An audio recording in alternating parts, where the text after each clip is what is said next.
Mis hermanos, vamos a abrir nuestras Biblias en Amós.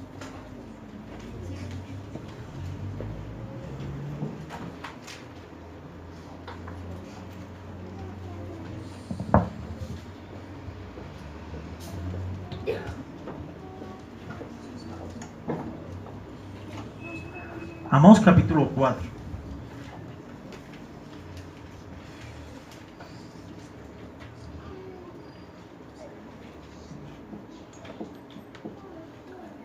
¿Ya están ahí, mis hermanos?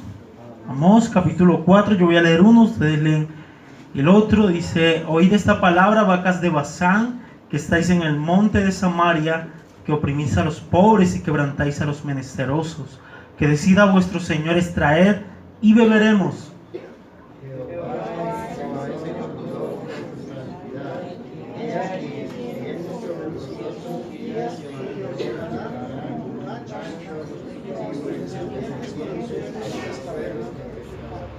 Saldréis por las brechas, una tras otra, y seréis echadas del palacio, dice Jehová.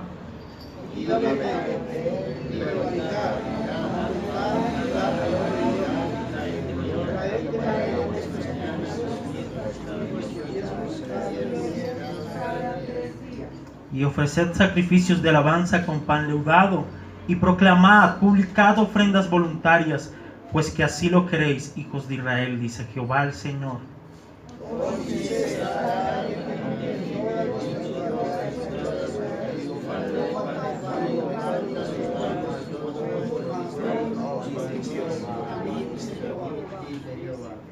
Mis hermanos, no es porque no queremos predicar algo fuerte, pero bueno. También os detuve la lluvia 3 meses antes de la siega, e hice llover sobre una ciudad, y sobre otra ciudad no hice llover. Sobre una parte llovió, y la parte sobre la cual no llovió se secó.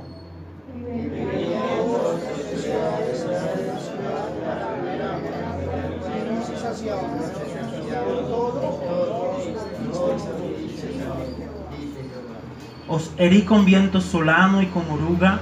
La langosta devoró vuestros muchos huertos, y vuestras viñas, y vuestros higuerales, y vuestros olivares, pero nunca os volvisteis a mí, dice Jehová.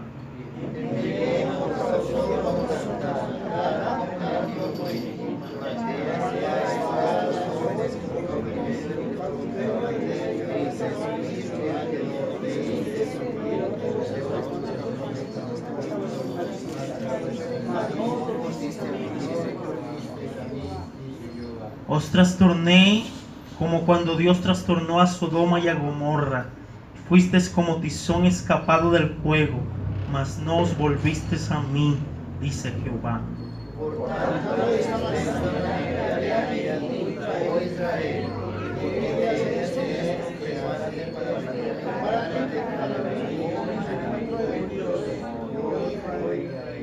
porque aquí el que forma los montes y crea el viento y anuncia al hombre su pensamiento, el que hace de las tinieblas mañana y pasa sobre las alturas de la tierra, Jehová Dios de los ejércitos es su nombre. Isaías capítulo 40 versículo 8 dice la palabra: séquese la hierba, marchítese la flor, mas la palabra del Dios nuestro permanece para siempre. Amén, mis hermanos. Padre, ayúdanos, Señor. Indigno soy de compartir tu palabra, pero en tu gracia me has llamado para hacerlo.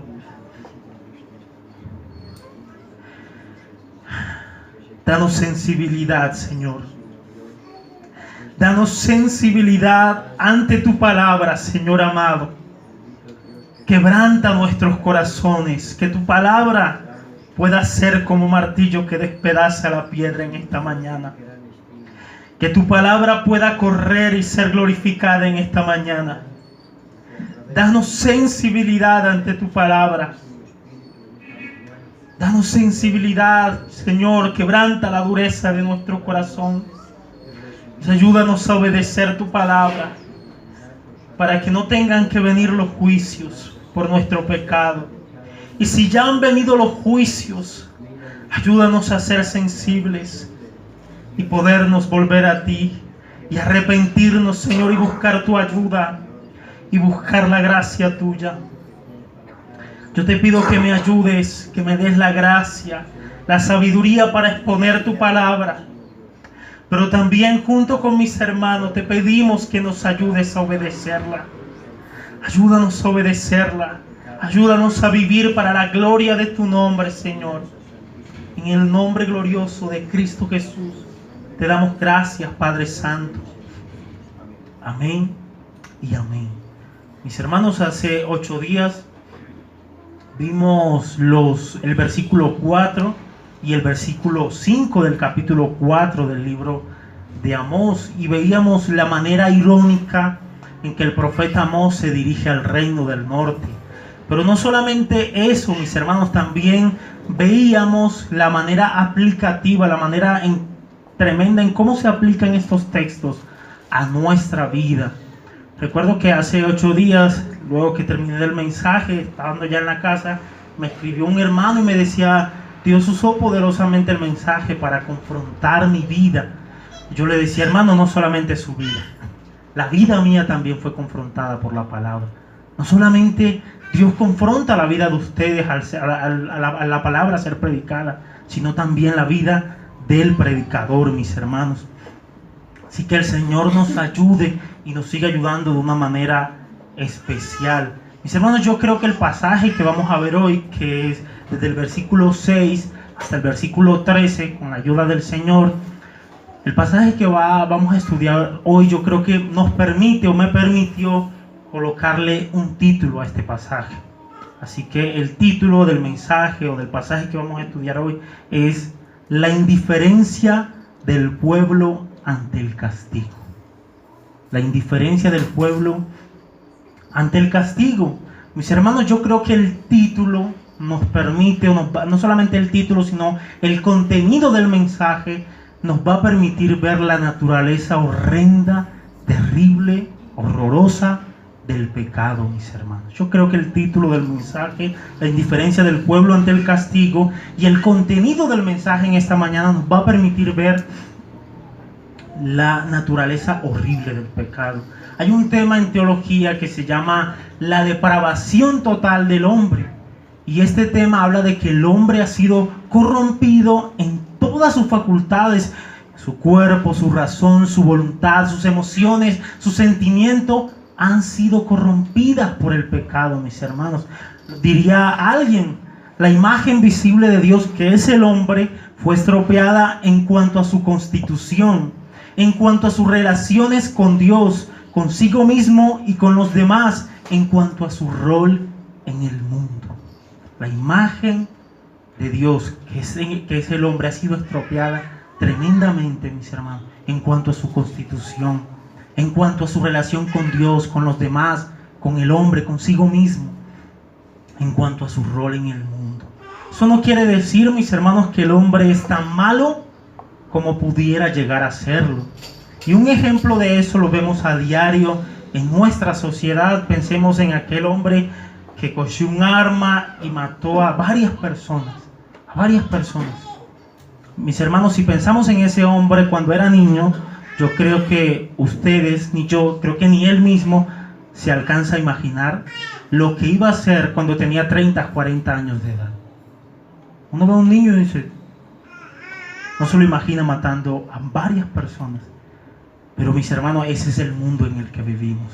Un mundo corrompido, un mundo pervertido, un mundo lleno de maldad, lleno de pecado. Un mundo donde vemos a alguien que roba, que mata, lo meten a la cárcel y aún sigue robando. Sale de la cárcel y sigue robando. Sale de la cárcel y sigue matando. Incluso desde la cárcel sigue matando, sigue robando. Pareciera que fueran inmunes, insensibles, indiferentes, como dice nuestro título, ante el castigo. Pareciera, mis hermanos. ¿Recuerdan a Faraón? ¿Recuerdan, mis hermanos, a Faraón cómo el Señor envió una serie de juicios sobre Egipto? No solamente sobre Egipto, sino sobre la misma familia de Faraón. Pero Faraón no se inmutaba, no pasaba nada.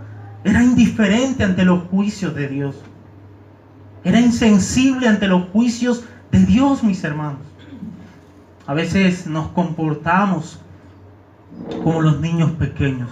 Aunque me peguen, no voy a hacer caso. Aunque me peguen, lo voy a seguir haciendo. Aunque me metan a la cárcel, voy a seguir robando. Aunque me metan a la cárcel, voy a seguir matando. Aunque me castigue el Señor, voy a seguir pecando y voy a seguir desobedeciendo la ley de Dios. A veces nos comportamos de esa manera, mis hermanos. Yo creo que eso era lo que le estaba pasando al pueblo de Israel, especialmente al reino del norte. Así que con eso en mente, mis hermanos, quiero llevarlos a que estudiemos lo que vamos a ver hoy. Amós, versículo 6, que dice: Podéis estar a diente limpio en todas vuestras ciudades, y hubo falta de pan en todos vuestros pueblos, mas no os volvisteis a mí, dice Jehová. Tremendo, mis hermanos. Amós comienza diciendo, Amós en nombre de Dios comienza diciendo: os hice estar a diente limpio. ¿En qué verbo está? ¿En qué tiempo está el verbo, mis hermanos? Pasado. El Señor, a través del profeta, quiere recordarle al pueblo una serie de juicios que Él ha traído sobre el pueblo, pero con un propósito, el propósito de que el pueblo se arrepintiera. Miren cómo lo dice un comentarista. Amós repasó las visitaciones pasadas con las cuales el Señor había intentado restaurar a su pueblo dentro del pacto. Dicho de otra manera, había una intención clara en el Señor, mis hermanos. La intención no era enviar un juicio por enviarlo. La intención no era hacer sufrir al pueblo por hacerlo. La intención no era maltratar al pueblo por hacerlo. La intención era que el pueblo se volviera al Señor. Había una intención amorosa en todo eso, mis hermanos. Aún en medio del juicio de Dios, había una intención amorosa. Si hay algo que se contrasta entre en lo que vamos a ver hoy, mis hermanos, es por un lado el amor de Dios, la intención amorosa de Dios en hacer que el pueblo se arrepienta por medio de los juicios. Y por otro lado, la dureza del corazón del hombre y la indiferencia del hombre ante el castigo que Dios estaba enviando. Así que miren cómo comienza diciendo el profeta: os hice estar ¿a qué? Os hice estar a diente limpio en todas vuestras ciudades. La frase en hebreo indica una profilaxis obligatoria. Es una broma, mis hermanos. Mis hermanos, la frase indica que Dios enviaría hambre. Soberanamente Dios enviaría hambre a estas personas. Dios envió hambre a estas personas. Soberanamente. Ellos no tendrían nada que comer, no tendrían nada que masticar. Habría tanta falta de comida que sus dientes estarían limpios. Mis hermanos. O como dice el texto, había falta de pan en los pueblos de la nación. Dios había enviado hambre. Soberanamente el Señor había traído un hambre sobre el reino del norte como castigo, para hacer que el pueblo reconociera que solamente necesitaba del Dios del universo, para que el hombre reconociera que necesitaba de Dios, para que el hombre se volviera a Dios. Pero ni ante el hambre el corazón de este pueblo se ablandó, mis hermanos. Siguió duro. Y no es fácil pasar hambre, mis hermanos. Una cosa es decir yo soy de poco comer, y otra cosa es decir no hay nada que comer. No hay nada que comer. Duro es decir, mis hermanos, si yo desayuno, no almuerzo ni ceno. Y si ceno, no almuerzo ni desayuno. Eso es duro, mis hermanos. Hace unos días escuché una publicación de un amigo en Venezuela. Él decía lo siguiente: qué tristeza tener que sacar lo poquito de la nevera que hay para tener que prepararlo por la falta de luz para que no se dañe. Duro, mis hermanos. Nosotros en Colombia podemos sacarla, pues se va a dañar, bueno, gastemos rápido porque ahorita vamos y compramos a la tienda. Ellos no tienen esa oportunidad. Ellos no tienen esa opción, mis hermanos. Duro lo que vivió lo que está viviendo Venezuela, duro lo que vivió este pueblo en medio del hambre, pero más duro era su corazón, que no se convertía, que no se volvía al Señor, mis hermanos. No se volvían al Señor ante semejante calamidad, ante semejante hambre. Seguían duros en su corazón, mis hermanos. La mayoría de personas que tienen un conocimiento del Señor o cierto conocimiento del Señor, cuando están pasando por cierta calamidad, ¿qué hacen? ¿Correr a quién? Al Señor, correr a los brazos del Señor, correr a orar al Señor. Pero estas personas, ¿qué hicieron? No hicieron eso, mis hermanos. No se volvieron al Señor. Fueron indiferentes ante el castigo. Fueron insensibles ante esa hambre que estaban experimentando. Y el profeta Amós les está recordando eso. Les está recordando cuán duro era su corazón. Ustedes van a notar una frase que se repite constantemente en el pasaje. Mas no os volvisteis ¿a quién? A mí, a Jehová, dice el Señor. Esa frase se va a repetir en lo que vamos a ver hoy. Miren lo que dice, mas no os ¿qué? Volvisteis a mí, dice Jehová. En medio de esa gran hambre, en medio de esa gran calamidad, mis hermanos, el pueblo no se volvió al Señor. No se volvió. Y esa palabra nos deja ver, esa expresión, no os volvisteis a mí, nos deja ver dos cosas. La primera, el gran amor de Dios, buscando el arrepentimiento del pueblo, enviando un castigo, enviando hambre para que el pueblo se arrepintiera. Pero la segunda sí es bien triste, mis hermanos. Deja ver la dureza del corazón de este pueblo. ¿Estaban pasando hambre? Sí. ¿Duro? Sí. ¿Difícil, mis hermanos? Sí. Pero ni aún así se volvieron al Señor. Y el texto termina diciendo, ¿dice quién? Dice Jehová. Amós no se estaba inventando eso, mis hermanos. No era un invento, no era una invención de Amós. Era palabra de quién? Palabra del Señor. Era palabra de Dios. Amós les estaba recordando a este pueblo esos juicios que había derramado el Señor sobre ellos. Verso 7, ¿qué dice? ¿Qué dice? También os detuve la lluvia 3 meses antes de la siega, e hice llover sobre una ciudad, y sobre otra ciudad no hice llover. Sobre una parte llovió, y la parte sobre la cual no llovió se secó. Tremendo. También os detuve tiempo ¿qué? No, os detuve tiempo ¿qué tal? Tiempo pasado, mis hermanos.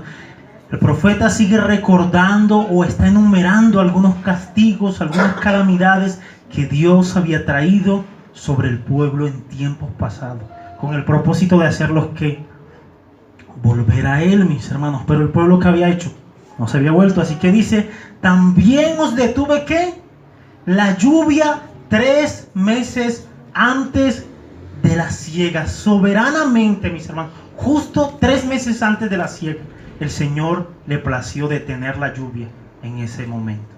Y eso era bien duro para los agricultores de ese momento, mis hermanos. Eso fue bien duro, ya que ellos vivían de eso. ¿Y saben qué es lo más duro de todo esto? Que ya había caído la lluvia temprana. ¿Cuál es la lluvia temprana? La que prepara la tierra para ser arada, para ser trabajada, para sembrar el fruto de la tierra. Bueno, ya había caído esa lluvia. Es decir, ya el pueblo había trabajado en sembrar la tierra. El pueblo había sembrado los frutos de la tierra. Pero hubo un momento en que Dios decide detener la lluvia 3 meses antes. Y si eso pasaba, mis hermanos, el grano de la tierra, el fruto no alcanzaba a madurar completamente. Ellos iban a recoger una cosecha defectuosa. Iban a tener una gran pérdida, mis hermanos. Iban a tener una gran pérdida. Y eso era duro ¿para quiénes? Para ellos como agricultores. Era duro no solamente para ellos como agricultores, sino para todas aquellas personas que vivían del fruto de la tierra, que eran muchos, casi todos, mejor dicho. Estaban en un contexto agrícola. Sin embargo, ¿qué pasó, mis hermanos? ¿Qué pasó? No se volvieron al Señor. No se arrepintieron, mis hermanos. Fue duro haber trabajado durante un año, arar la tierra, trabajar la tierra, para que al final vean cómo se cae al piso el fruto de todo su trabajo. Duro, mis hermanos, duro. Yo soy de hijo de un padre agricultor, y lo que uno espera al final es poder ir y recoger la cosecha, y esa es la alegría de uno. No es tan alegre ir y trabajar la tierra y ararla y limpiarla para que pueda crecer y echarle veneno para que la maleza no la mate, para que el gusano no se la coma. No es fácil eso, mis hermanos.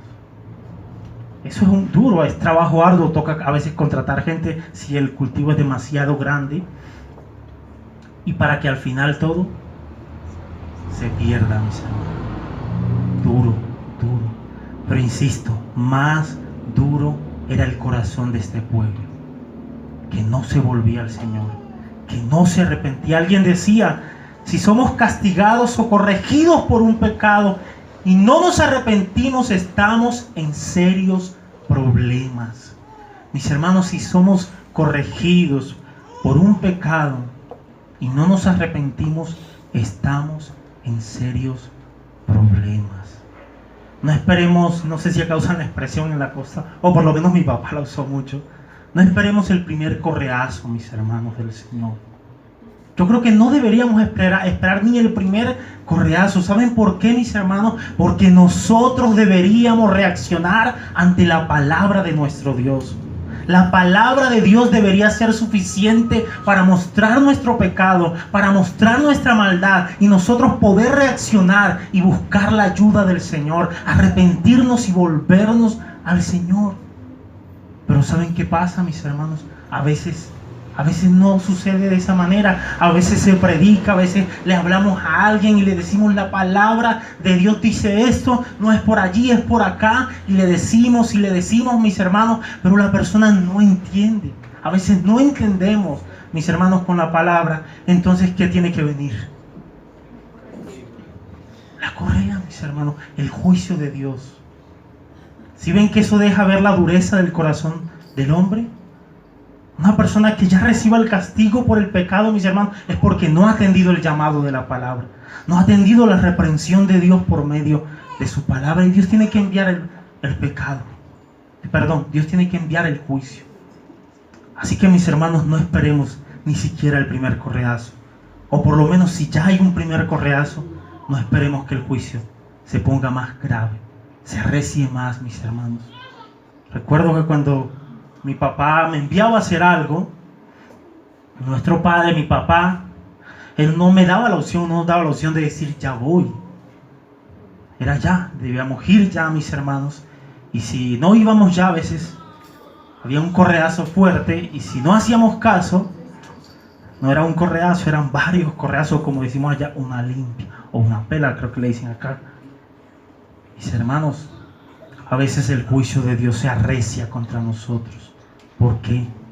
Porque nuestro corazón es duro, es malvado. El corazón de este pueblo recibió un juicio, hambre, no se había arrepentido. Dios detuvo la lluvia, mis hermanos, no se habían arrepentido, no se volvieron al Señor, siguieron pecando, siguieron en su obstinación, siguieron en su rebeldía. Dios nos ayude a ser sensibles ante su palabra para no esperar su juicio. Y si ya hay un juicio, como les digo, Dios nos dé la gracia y la sensibilidad para no ser indiferentes ante ese juicio, sino poder reaccionar y volvernos aquí, mis hermanos, a nuestro buen Dios y buscar su ayuda. Sigue diciendo el texto: e hice llover sobre una ciudad y sobre otra ciudad no hice llover. A eso nos deja ver, mis hermanos, el control soberano de Dios sobre la creación. Soberanamente el Señor decide: no voy a hacer llover sobre esta ciudad, y no llueve. Soberanamente el Señor decide: no voy a hacer llover sobre esta ciudad, y llueve, mis hermanos. ¿Quién tiene el control? ¿Quién es el Dios soberano? Él, mis hermanos. Y eso me llama mucho la atención, porque Dios le está mostrando al pueblo el hecho de que llueva en una ciudad y en otra no llueva. Es una muestra, o más bien Dios le está mostrando al pueblo que no es un capricho de la naturaleza, que no es un capricho de la estación, que la estación esté un poco loca, o que uy, llovió hace ahorita y por allá más tarde hizo sol. No se trata de eso, mis hermanos. No se trata que la naturaleza está descontrolada, no se trata que la estación está descontrolada, se trata del control soberano de Dios, decidiendo: no voy a enviar lluvia sobre esta ciudad, y no lo hace. Voy a enviar lluvia sobre esta ciudad, y lo hace. Ellos tuvieron que pesar esta situación, mis hermanos. Imagínense, ellos tuvieron que decir: algo está pasando, porque no llueve en nuestra ciudad, y en esa ciudad está lloviendo. Algo debe estar pasando. Sin embargo, ¿qué hicieron? No se volvieron al Señor, mis hermanos. No se volvieron al Señor, sigue diciendo el texto.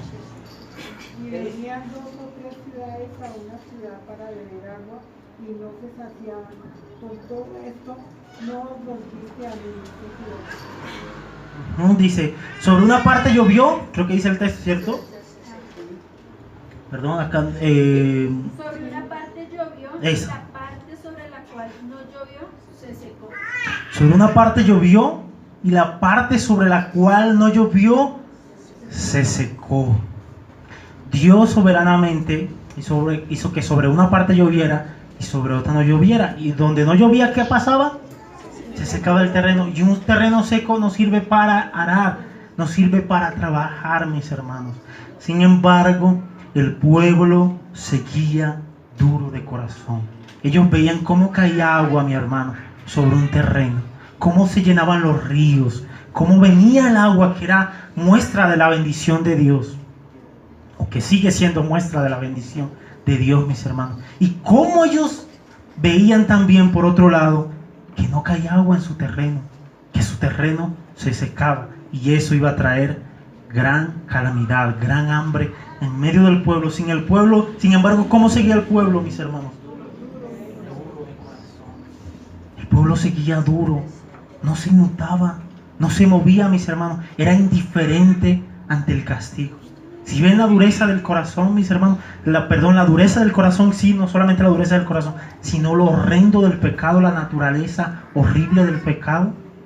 Uno dice, bueno, lo normal es que alguien, listo, se rebelizó, no escucha la palabra, no escucha el consejo del pastor, del hermano, de la hermana, pero está pasando por un juicio de Dios, y lo normal a veces, o lo que uno espera es que, y lo que el Señor espera, es que esa persona, ¿qué pasa?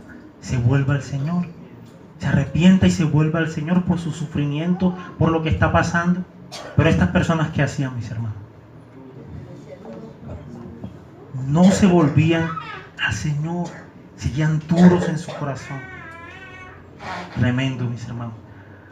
Verso 8, ¿qué dice? Venían 2 o 3 ciudades a una ciudad para beber agua y no se saciaban. Con todo no os volviste a mí. Dice, venían 2 o 3 ciudades a una ciudad para beber agua y no se saciaban. Con todo nos volviste a mí. Dice, ¿quién? Dice Jehová, dice un comentarista, Dios los obligó a buscar agua como en tiempos de sequía. Mis hermanos, no estaban en tiempos de sequía. Sin embargo, soberanamente, Dios los obligó a buscar agua a otras ciudades donde Él había derramado la lluvia. Los obligó a buscar agua. ¿Por causa de qué? De su pecado. Por causa de su obstinación, de su maldad. Y aún en medio de esa calamidad, mis hermanos, ellos no se volvían al Señor. Eran necios, mis hermanos. Necios, eran como el borracho que habla Proverbios. Miren lo que dice el borracho que habla Proverbios capítulo 23, versículo 35. Dice, me hirieron, mas no me dolió. Me azotaron, mas no lo sentí. Cuando despertare aún lo volveré a buscar. Es como si dijera, cuando me despertare aún me volveré a emborrachar. Tremenda insensatez, mis hermanos. La del borracho que está bajo los efectos del alcohol. Pero tremenda insensatez la de estas personas que están bajo los efectos del pecado. ¿Están sufriendo? Sí. ¿Les está doliendo, mis hermanos? Sí. ¿Están pasando por adversidades, por calamidades? Sí, pero ¿saben qué dicen ellos? Ni aún así. ¿Qué dice la palabra? Ni aún así se volvieron al Señor. Ni aún así corrieron al Señor. Tremendo, mis hermanos. Tremenda la dureza del corazón del hombre. Ellos tienen algo claro: pecar, seguir pecando, mis hermanos, seguir pecando contra un Dios santo, contra un Dios vivo. ¿Qué tiene claro el borracho? Tristemente, no todos los borrachos, algunos borrachos. ¿Qué tienen claro? Seguir tomando. Hay una canción perversa, mi hermano Montilla, en la costa. No vayan a pensar que yo la escucho, es porque en la costa uno no tiene la opción de escucharla. Allá prenden el pico, como decimos allá, y le tocó a uno escucharla por allí. Hay una canción perversa, no sé cómo es que dice bien, pero creo que dice: el ron mató a mi papá y yo voy a acabar con él. Creo que es así, ¿cierto, Germán? Creo que es así, no sé. Germán dice: yo tampoco escucho eso.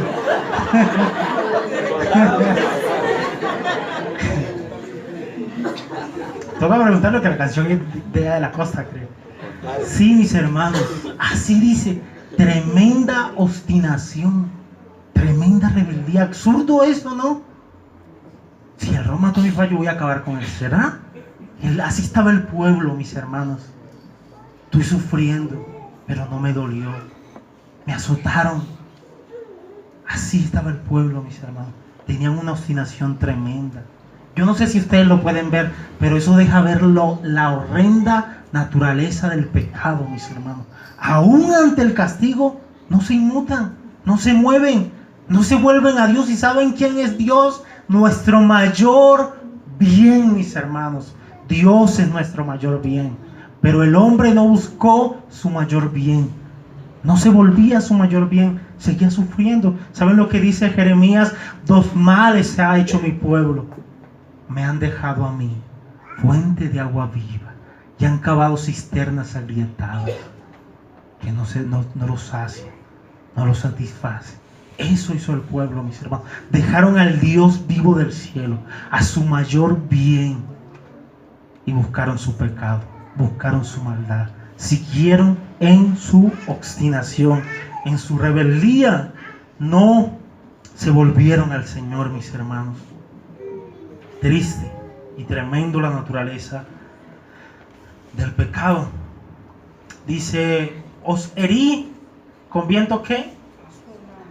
Continúa el profeta enumerando las calamidades que el pueblo había experimentado.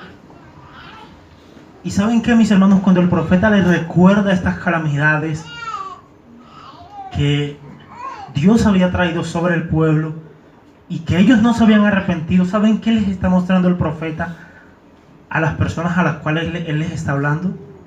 2 cosas: la gran bondad de Dios, el gran amor de Dios, y por otro lado la dureza de su corazón, la gran maldad de ellos, que aún seguían duros, y eso lo vamos a ver ahorita, mis hermanos.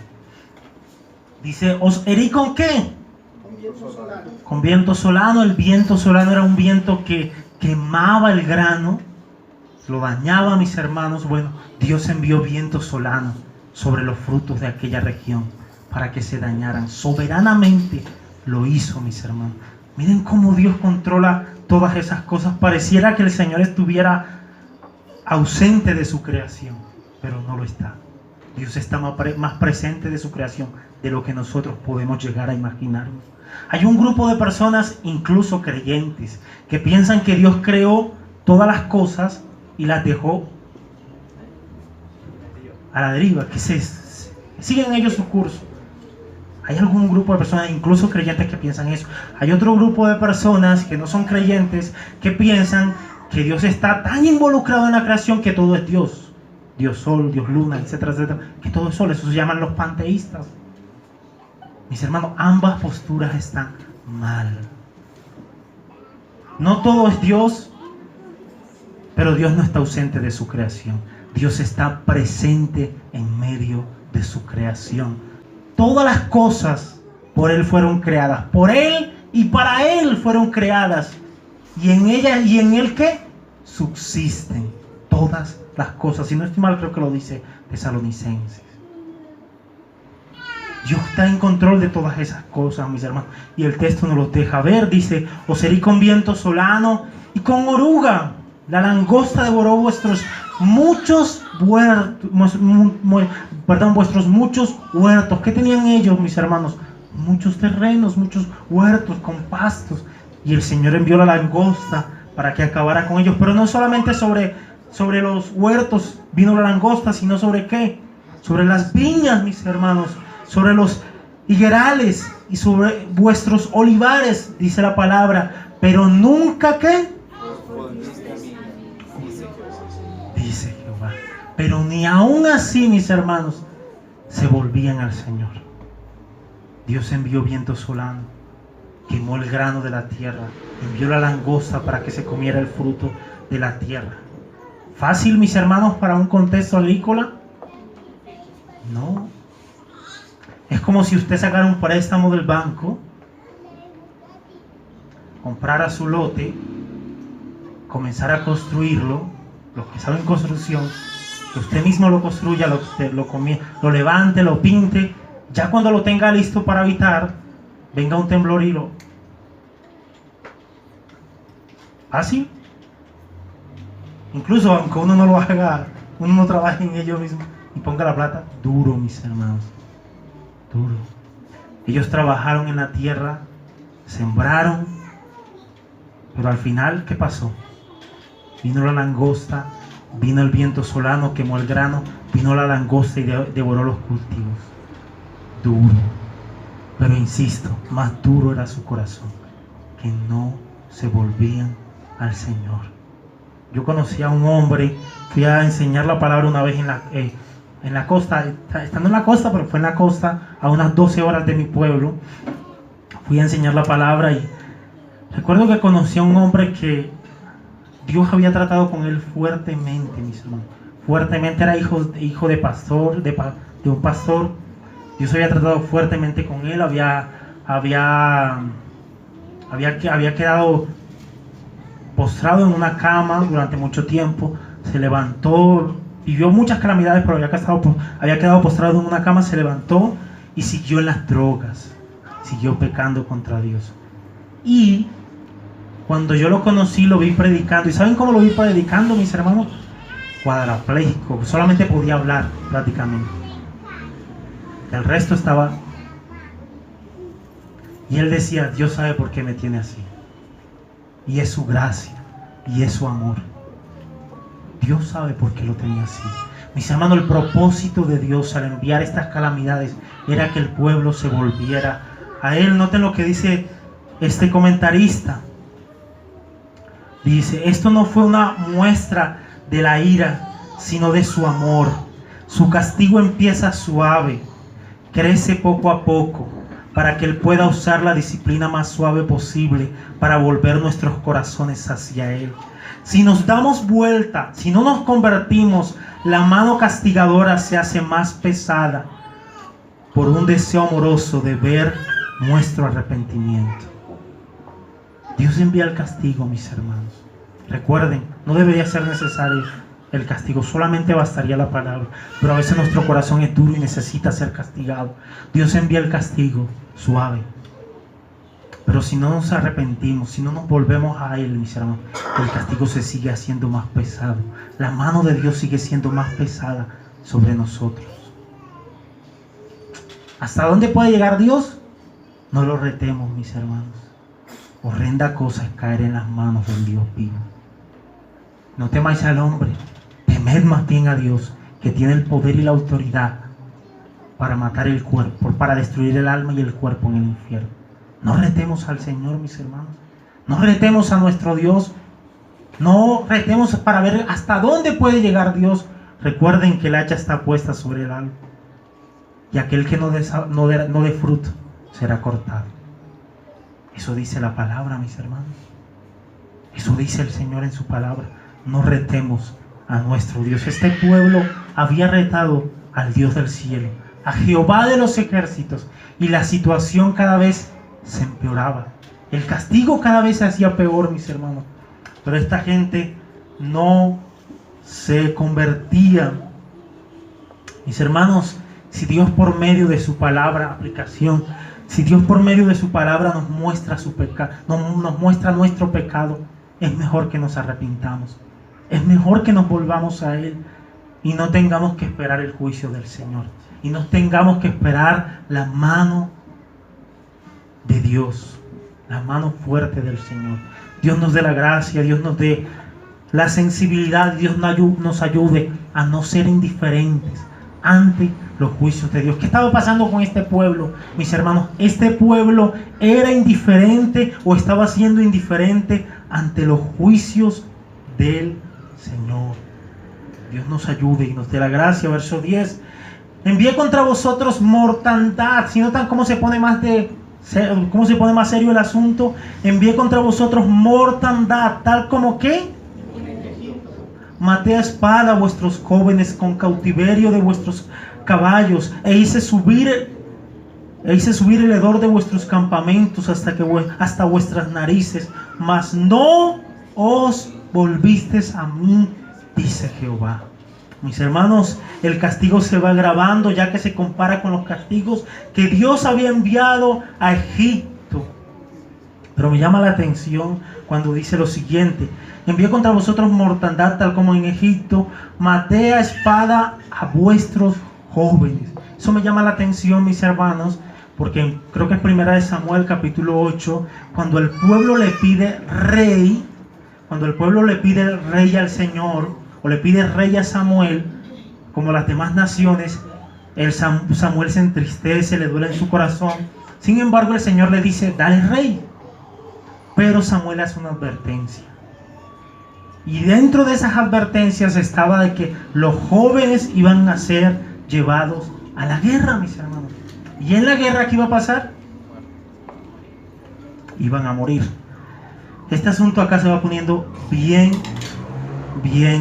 serio, mis hermanos. Uno de los reyes que Dios levantó en medio de su pueblo, en especial en medio del reino del norte, fue un hombre llamado Joacás. Así se llama, Joacás, si no estoy mal. Ahorita lo vamos a corroborar por la palabra. Este hombre, quiero hacerles una salvedad, este hombre reinó antes que Jeroboam II, mucho antes que Jeroboam II. De hecho, después que reinó Joacás, vino a reinar Joás, y después de Joás vino Jeroboam II, que es el rey que está en el contexto del reino del norte. ¿Qué estaba pasando en el reino del norte cuando estaba el rey Jeroboam II reinando?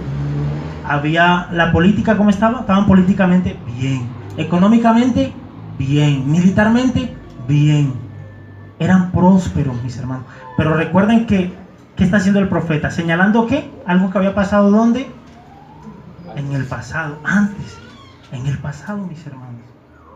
Algo de lo que había pasado antes. Y una de esas cosas que había pasado era que los jóvenes habían sido muertos a espadas en la guerra. No solamente eso, mis hermanos, también habían sido llevados cautivos, mis hermanos. Habían sufrido en manos de gente malvada, de gente perversa. Sin embargo, algo estamos a punto de mirar por medio de las escrituras. Miren lo que dice este comentarista: la combinación de pestilencia y espada es típica de la guerra. La muerte a espada de los jóvenes en la guerra traería dolorosos recuerdos a los israelitas. Dice, de los hombres muertos con sus caballos procedía el hedor del campo. El mismo hedor era una recompensa por sus pecados. Aún frente a la muerte, no os volvisteis a mí, dice Jehová.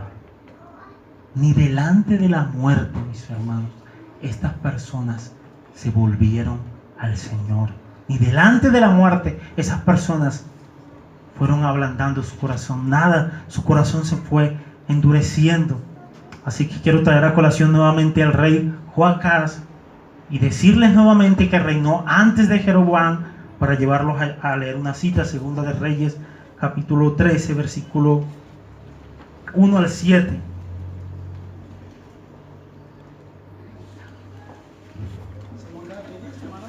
Segunda de Reyes, mi hermano. Capítulo 13, versículo 1 al 7. Recuerden, Joacás fue un rey del reino del norte, pero reinó antes que Jeroboam II. Leamos con eso en mente. 13, versículo 1 al 7 dice: En el año 23 de Joás, hijo de Ocasías, rey de Judá, comenzó a reinar ¿quién? Joacás, hijo de Jehú, sobre Israel en Samaria, y reinó 17 años. ¿E hizo qué? Lo malo ante los ojos de Jehová, y siguió en los pecados de Jeroboam, hijo de Nabat, el que hizo pecar a Israel. Y no se apartó de ellos, y se encendió el furor de Jehová contra Israel, y los entregó en manos de Hazael, rey de Siria, y en manos de Ben-Hadad, hijo de Hazael, por largo tiempo. Dios, mis hermanos, había en el pasado entregado al pueblo en manos de Asiria, y no por poquito tiempo. ¿Qué dice el texto? Por largo tiempo. La ira de Dios se había encendido sobre el pueblo, en especial sobre el reino del norte. Mis hermanos, ellos habían experimentado el cautiverio, ellos habían experimentado el maltrato, la opresión, ya lo habían experimentado. Pero miren lo que sigue diciendo el texto: Mas Joacás oró en presencia de Jehová. El hecho de que orara a Dios no quiere decir que era bueno, fue un rey malo. El Señor respondió por misericordia al pueblo. Dice: Mas Joacás oró en presencia de Jehová, y Jehová lo oyó, porque miró la aflicción de Israel, pues el rey de Siria los afligía. Y dio Jehová salvador a Israel, y salieron del poder de los sirios. El Señor los libertó, los sacó de allí, y habitaron los hijos de Israel en sus tiendas como antes. Con todo eso, mis hermanos, no se apartaron de los pecados de la casa de Jeroboam primero, el que hizo pecar a Israel. En ellos anduvieron, y también la imagen de Acera permaneció en Samaria, porque no le había quedado gente a Joacás, sino 50 hombres de a caballo, 10 carros y 10,000 hombres de a pie, pues el rey de Siria los había destruido y los había puesto como el polvo para hollar. Terrible, mis hermanos, lo que le había pasado al pueblo. Yo no sé, esto no lo escuché de ningún comentarista, pero yo creo, mis hermanos, yo creo que Amós tenía en mente ese episodio. Y si no es así, mis hermanos, por lo menos es un buen ejemplo para ver la dureza de este pueblo. Habían sido maltratados, habían sido castigados, y no se habían vuelto al Señor. No se habían vuelto al Señor. Tremendo, mis hermanos. Uno dice: no, bueno, hambre, listo. Bueno, se comió la oruga, bueno, duro pasar. Pero que los lleven a otra región, los maltraten, los maten a espada, y que no se vuelvan al Señor. Deja ver, mis hermanos, por un lado el gran amor de Dios, y por otro lado la dureza del corazón del hombre, la indiferencia de estas personas ante el castigo del Señor, ante el castigo divino. No reaccionaban ante el castigo del Señor. No reaccionaron, mis hermanos. Duro, tremendo. ¿Verso qué? Verso 11. Os trastorné, como cuando Dios trastornó a Sodoma y a Gomorra, y fuisteis como tizón escapado del fuego, mas no os volvisteis a mí, dice Jehová. El lenguaje se pone aún más fuerte, mis hermanos. ¿Recuerdan qué pasó con Gomorra? El Señor los destruyó, y el lenguaje que está usando es fuerte, y Dios trató fuertemente con el pueblo. Dice que fueron como un tizón escapando del fuego. Hay un comentarista que relaciona esa parte, esa frase, con lo que dice Segunda de Reyes capítulo 13 versículo 7, donde el rey de Asiria destruyó a mucha gente y solo algunos habían quedado. 50 de a caballos, creo que 2,000 de a pie, y unos cuantos, fueron poquitos, mis hermanos, los que quedaron. Algunos pudieron escapar del juicio de Dios. Algunos pudieron escapar, no del juicio, por la misericordia de Dios. Pudieron escapar, mis hermanos. Tremendo. Vamos terminando, porque si no el tiempo se nos va. Verso, dice: mas no se volvieron al Señor. Verso 12. En el verso 11 termina la lista que el profeta Amós había traído sobre ellos delante de sus ojos, diciéndole: miren cómo Dios ha tratado con ustedes. Dios ha enviado juicio, Dios envió esto, pero ustedes no se volvieron a Dios. Su corazón fue duro. Pero entonces miren lo que dice ahora. Por tanto, de esta manera te haré a ti, oh Israel. ¿Te haré en qué verbo? ¿En qué tiempo está? No, ya no está en pasado. Ya se terminó la lista, mis hermanos. Ahora Dios apunta hacia el futuro. Dice, por tanto, de esta manera te haré a ti, oh Israel. Y porque te he de hacer esto, prepárate para venir al encuentro de tu Dios, oh Israel. Mis hermanos, el profeta ya ha concluido su lista de castigos que Dios había traído, esperando el Señor que se arrepintieran, pero el pueblo no se arrepintió, ni se había arrepentido en el momento que Amós les está diciendo eso. Por tanto, ya el Señor no solamente va a derramó juicio, el Señor promete derramar juicio, seguir derramando juicio sobre ellos si no se arrepentían. El castigo de Dios vendría sobre ellos si no se arrepentían. Ellos tenían que prepararse para encontrarse con Dios. Yo creo que esto no lo pudiera expresar como lo expresa un teólogo al cual admiro mucho en el Señor, llamado Spurgeon. Miren lo que dice. Esto me estremece. Dice, un boxeador se prepara durante o por mucho tiempo antes de pisar el cuadrilátero para enfrentarse a un campeón. Si vas a entrar en el cuadrilátero con Dios, más te vale que estés preparado. El profeta puede entenderse como retando en ironía a los rebeldes orgullosos que vengan armados al encuentro con el Dios que han menospreciado, que se preparen a luchar con el que han hecho su enemigo y contra cuyas leyes se han rebelado tan continuamente. Que se preparen, mis hermanos. Dios les está diciendo, prepárense para enfrentar a ese Dios que han hecho su enemigo. Yo me alegro cuando escucho esa canción. Ustedes no se alegran, mis hermanos. Antes éramos sus enemigos. Yo creo que eso nos deja ver qué significa ser enemigos de Dios. Hijos de la ira. Por gracia hemos hecho hijos de Dios. Mira cuán amor nos ha dado el Padre, que seamos llamados hijos de Dios. Eso me sorprende y estremece mi corazón. Éramos los enemigos de Dios. Estas personas eran enemigas, se habían convertido en enemigas de Dios y tendrían que enfrentar a Jehová, Dios de los ejércitos. Tenían que enfrentarse. Y nuevamente cito a Spurgeon. Dice lo siguiente. Piensa un rato, dice Spurgeon. Piensa un rato con quién te vas a enfrentar. Dice Spurgeon, mis hermanos. ¿Con quién te vas a encontrar? Debes ir al encuentro con tu Dios.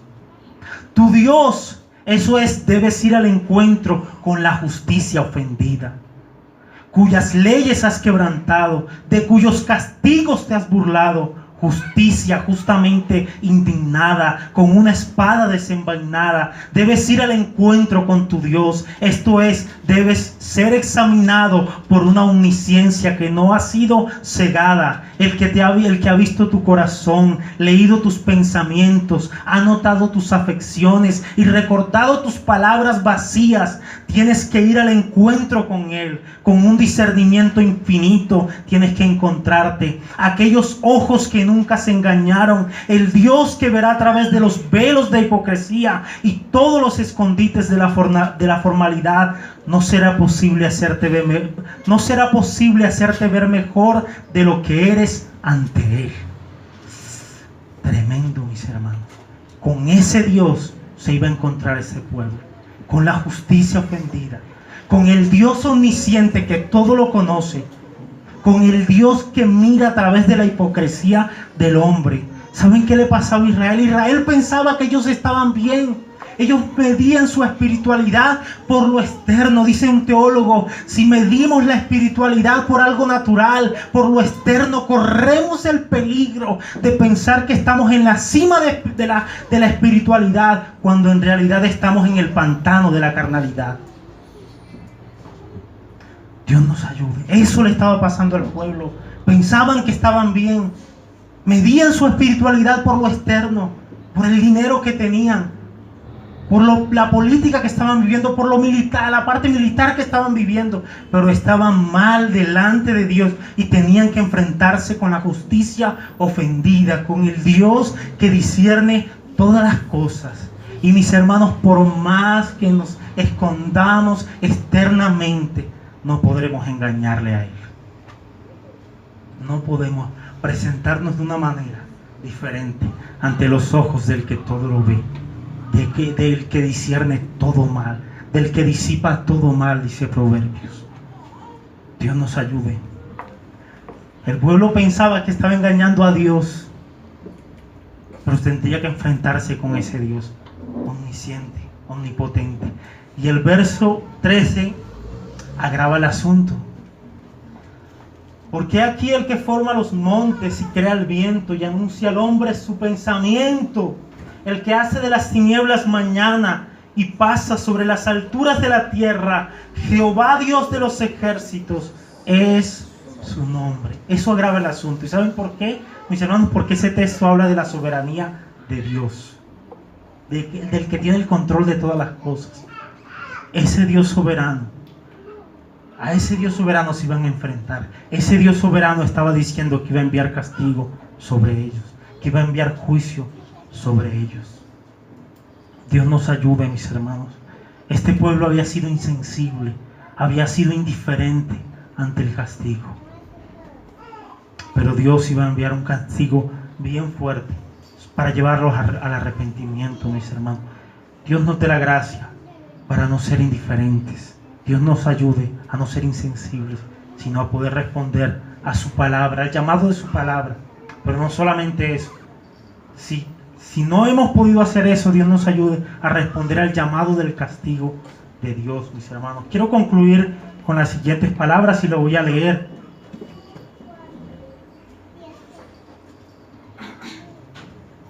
Esto no es tan tremendo como lo que dice Spurgeon. Esto lo escribió Humberto Álvarez, así que no es tan... Sin embargo, se lo voy a leer. Quiero dirigirme a los creyentes. Mis hermanos, Dios nos ayude a ser sensibles, a no ser indiferentes a su palabra. Si hay algún pecado que el Señor está mostrando por su palabra en nuestras vidas, seamos sensibles y arrepintámonos y busquemos la ayuda del Señor. Recuerden que Dios no puede ser burlado. Recuerden que el que se crea estar firme, mire que no caiga. Recuerden que el que se cree ser algo no siendo nada, a sí mismo se engaña. El Señor nos ayude a ser sensibles ante su palabra si no hemos sido sensibles ante su palabra, el Señor nos ayude a ser sensibles a los juicios que Él envía para que nos arrepintamos. Y para los no creyentes que se encuentran en este lugar, quiero decirles que un día vendrá un juicio final. Eso es palabra profética, pero bíblica. Un día vendrá un juicio final donde Dios juzgará a todas las naciones, donde Dios juzgará tu vida. Y si para ese momento no te has arrepentido, no has puesto tu fe en Cristo, ese día va a ser el más horrible, no solo en toda tu vida, sino en toda tu eternidad sin Dios. La Biblia dice, amigo o amiga, que hay esperanza para aquellos que están entre los vivos. Es ahora que debes arrepentirte. Es ahora que debes poner tu fe en Cristo. Es ahora que debes decirle que te perdone y que tenga de ti misericordia. No esperes que la muerte o el juicio final te sorprendan. Arrepiéntete y vuélvete a Cristo. Dios les bendiga y les guarde, mis hermanos. Padre, gracias por tu bendita palabra. Gracias, amado Rey, por tu palabra infinita. Gracias por las palabras del profeta Isaías.